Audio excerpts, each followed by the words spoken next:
CNT120, Chapter 6. We're on our last section out here with some additional security, in addition to the WPA, WPA2, that sort of thing. Some additional security that we can be doing. Making sure our access points are placed where they cover the building, but not like bleeding out into neighbor buildings or buildings outside where I don't want users to potentially have access to our wireless network. Positioning maybe in the center of the intended range, and maybe even adjusting the signal strength to just cover what you need. You might need to experiment with some power levels, adjust that to make sure you're getting the coverage area you need. So the access point placement is an important piece of. Some places will take advantage of geofencing. This gets used a lot of times in, venues. We'll see whether it be a shopping mall or store or a venue like a stadium. As devices enter that geographic area, that wireless can be providing you information of like, hey, here's specials. Hey, here's coupons for. So that is a thing that can be done, and as people leave that geographic area, they no longer have access to that. Guest network and wireless client isolation. These are similar. Guest network would be you have literally a separate SSID, maybe at your home, that guests can use. Their traffic does not mingle with anybody in that house or the wired in that house. They have just a separate little SSID that their traffic is pointed right to the internet, and that's it. Well, that can be done in corporate environments as well as many home networks do that. Many home access points will do that for you. Business ones or corporate ones will do that. Wireless client isolation is similar. I add some additional rules and configuration on my network that their traffic does not mingle with anything else. This is something we do in 125. We actually configure our routers and switches to isolate off the wireless users, so they have access, but we're giving them a pathway right to the internet, and that is it. We put rules in there what they're allowed to do. Captive portal, a lot of times we've encountered that. We go to a place like a hotel, we go to sign in, we have access to the wireless. When I load it up, I literally get a splash page of like, welcome to our hotel wireless, blah, blah, blah. And until you read that page and the terms and conditions and click OK, it doesn't let you do anything. That's your captive portal. That is very common in places, like I said, hotels, that sort of thing, but can also be common in corporate environments too, where somebody's on the guest network and they connect. They're going to get a splash page that says you're on our network. You may use it if you do ABSC.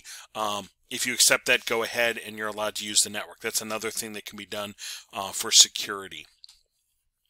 Some security threats are things like war driving. War driving is people purposely driving around looking for SSIDs or open wireless networks. Once upon a time, our wireless class, actually our security class many years ago, the instructor of the class had the students drive around looking for open access points. This was all ethical. This was all white hat hacking, if you will. This was all ethical. There was nothing nefarious going on. But the point of the exercise was to look at how many wireless networks were out there in an area and which ones were open. Well, this was, 15 years ago, and there were lots of wireless networks out there, and there were a lot of them that were open. A lot of people have learned and have been closing or encrypting networks, but war driving is the act of kind of like driving around looking for open wireless networks. And then war chalking is then, once you find that, communicate that to anybody else around that, hey, this network is wide open, and this is how you access it, etc., etc.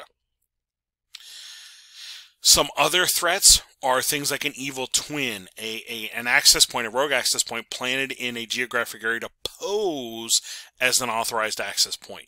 In a building near, I'll pick on Starbucks.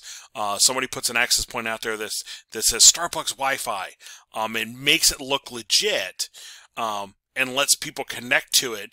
And as their traffic is spilling through their network, they're doing things like Wireshark or searching for logins or accounts as people are moving their data through this fake wireless network. That's an evil twin. WPA cracking. trying to intercept the communication, the network keys communicated between the wireless stations and the access points, trying to look for that information. And then WPS attack, cracking a pin in order to access an access point settings. This is a brute force thing. Just keep trying until you get the right combination. Some troubleshooting for Wi-Fi networks. Your regular continuity testers and cable testers really are not going to be much use on wireless networks. So we actually do need some wireless tools to be able to do this. I can use some software tools, things like Wi-Fi analyzers. This is something that can be installed usually on laptops, even your smartphones. A lot of times you can install an app on your smartphone and at least give you this kind of information. This kind of information shows you what SSIDs are out there and what channels they're on. It's not doing anything other than just kind of surveying what is out there, what SSIDs are out there, and what channels are they on. This is the kind of thing I used to locate interference in my home network a number of years ago.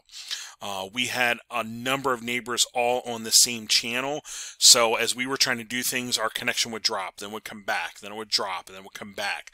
And I found out that most everybody was in around the 6, so I moved ours over to like channel 1 and got away from most of the interference. Our problems went away. So this is something that can be done usually on a laptop or a smartphone to see what's out there, to give you some initial troubleshooting, if you will.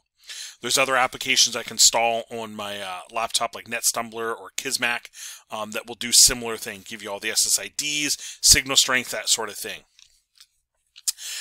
The next type of device is a spectrum analyzer. Now, this is pretty special. These are usually pretty pricey. These are now going to look at a wider range of frequencies. This one right here is looking at a relatively small range of frequencies. You know, your 2.4, your 5 gigahertz range. That's about it. Your spectrum analyzer is going to look at a larger band of frequencies, and it's looking for anything else in the area that might be causing interference. Things like anything wireless running, whether it be wireless microphones or garage door openers or anything else that's wirelessly working in an area. What frequencies are they on? Are we having any conflicts? Once upon a time, the wireless mics at our church were on frequencies similar to stuff that neighbors in the area were using, and it was causing interferences as, you know, the pastor was talking in the church and etc. So we kept moving and experimenting to get away from those until we found the right combination. Having something like this would have been a lot more helpful to know exactly what's out there. And again, that's kind of a specialized piece of equipment. Some things, capabilities common to wireless testing tools, things like these, and I've mentioned a bunch of these already. Locating access point stations, channels that they're using, signal strengths, anything other, anything else in the area that is transmitting that we need to be aware of, strength information, throughput of devices moving through, etc. These would be things that these tools can help you figure out.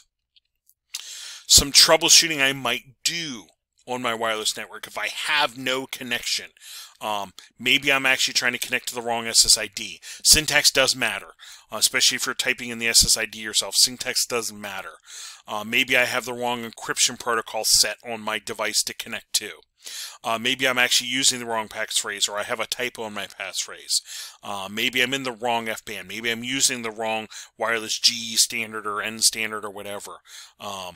Those sorts of things. Those would be the kinds of things I check to make sure I can connect.